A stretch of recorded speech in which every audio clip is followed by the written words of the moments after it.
Someone fainted at my Spider-Man Brand New Day screening. The MCU is back! Now, the MCU has been making people pass out as of recently, but in those cases, it was a different type of passing out. Some people are lower on this movie. Hey y'all, come look at this! Is it better than Spider-Man Homecoming? I do not think it is better than Spider-Man Homecoming, but I am very high on that movie. But most people per reviews are ridiculously high on this movie. And I'm here to give my thoughts on it. Is it the best Spider-Man movie since Spider-Man 2? Is it the best Spider-Man movie of all time? Well, I'd say it's...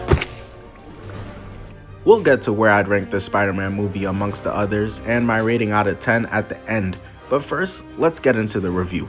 The first half will be spoiler free for my people who touch grass and got jobs and stuff who haven't seen the movie yet. And the second half will have spoilers for people who've seen the movie already and for those who haven't seen the movie but don't care to be spoiled. I'll let you know when it's spoiler time though.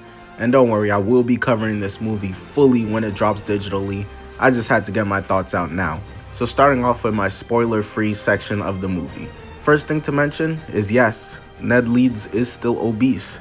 And secondly, one of my favorite things about this movie is how it feels like a Spider-Man comic book come to life. It felt like a comic book where Spider-Man can just pop up and see different heroes because they all reside in the same world. In the comics, Captain America could get a call to pull up somewhere and Daredevil's already there solving it poorly because he's a trash hero. And I think that's dope. This movie's world building where Spider-Man is interacting with so many different characters is fire.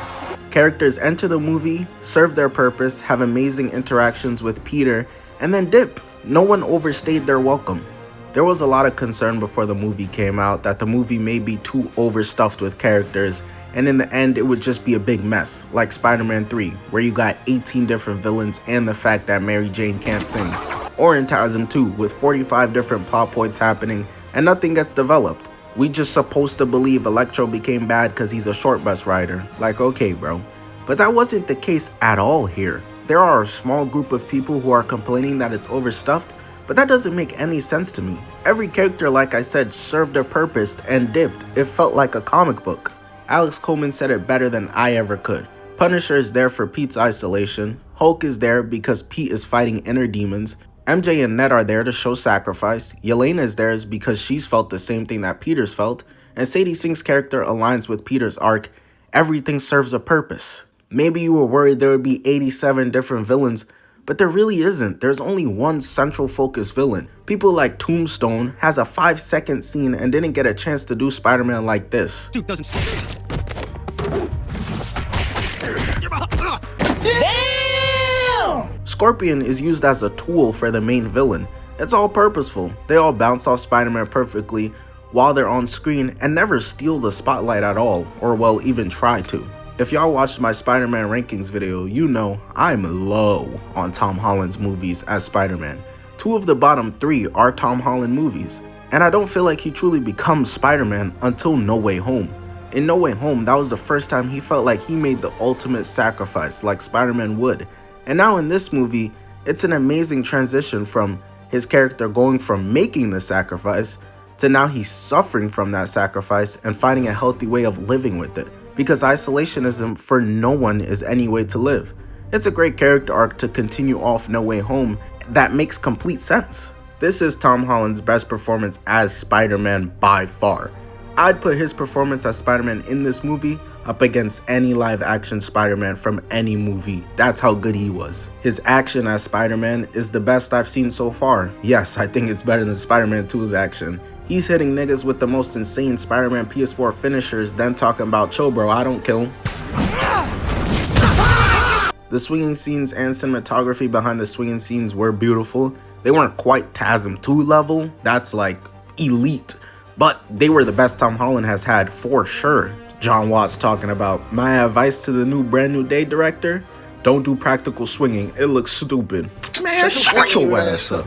I think this movie, of any live action Spider-Man movie, shows how smart Peter Parker is more than they all have ever. Had me looking like these out the theater explaining to niggas how mutation works. I thought I was a genius. And Tom Holland is in New York City in this movie.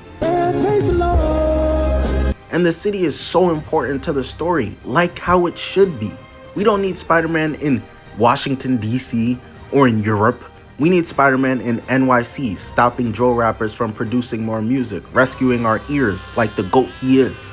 This is by far the best Spider-Man has ever looked in the MCU visually. In all the other movies, he's either entirely CGI or heavily CGI, and he doesn't really seem tangible at times.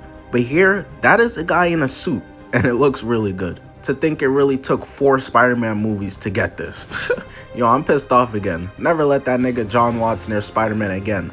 Ban his ass from a 10-mile radius of any MCU set. Spider-Man is in great hands with Destin Danielle Cretton. But now, anything else I want to talk about is gonna require spoilers. So, we're gonna get into the spoiler section. If you have seen the movie, stick around. If you haven't seen it yet but don't care about spoilers, stick around. And if you're clicking off at this point, thanks for messing up my audience retention on YouTube analytics, asshole. JK, I still love you. Alright, let's go. The biggest hidden secret about this movie is Sadie Sink's character, who's of course Jean Grey. The main villain of a Spider-Man movie is Jean Grey, who's of course not a Spider-Man villain typically.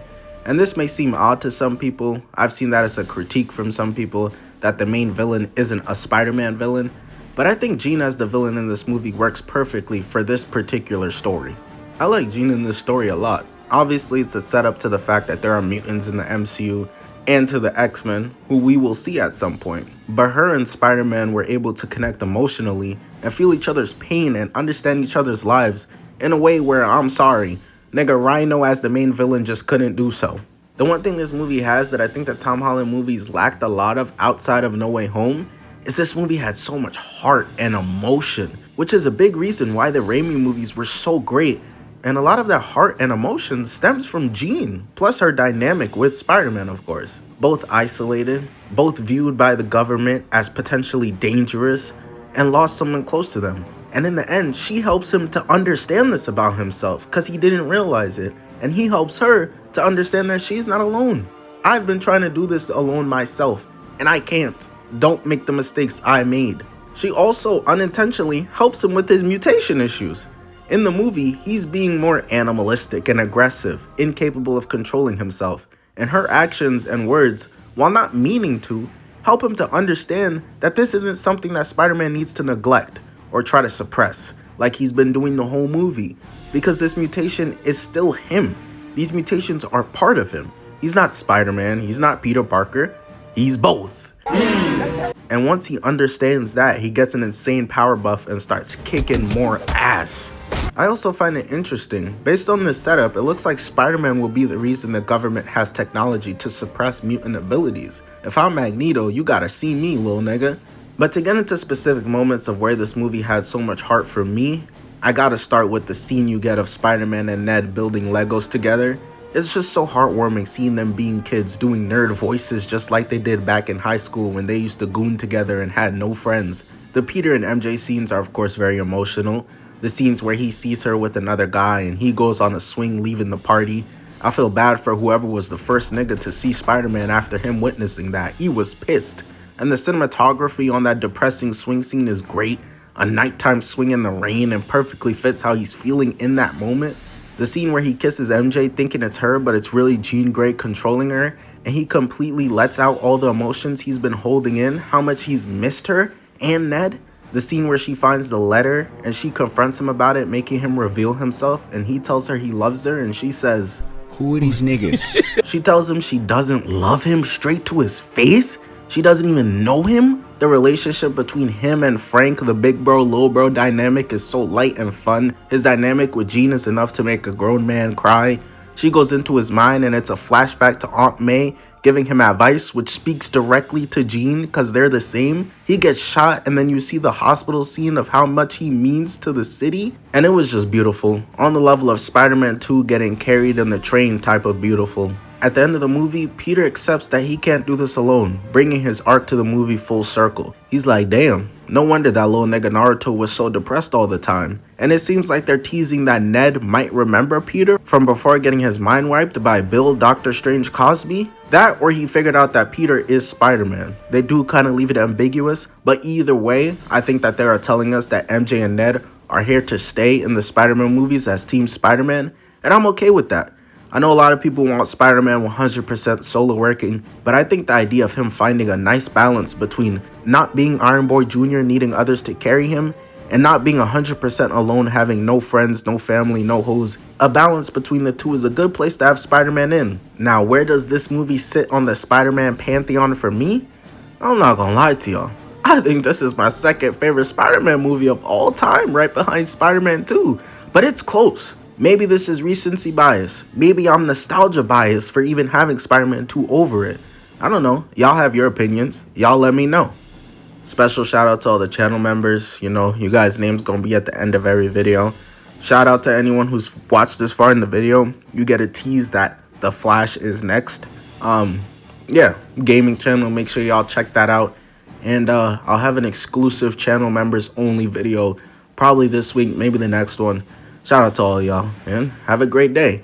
I'm thinking about doing more of these reviews where movies drops and I don't wait till the digital version to cover the entire movie. I could do like a short review right after it comes out, and then I'll still do the 30-minute video covering the whole movie. So let me know if you guys like this sort of setup. But peace.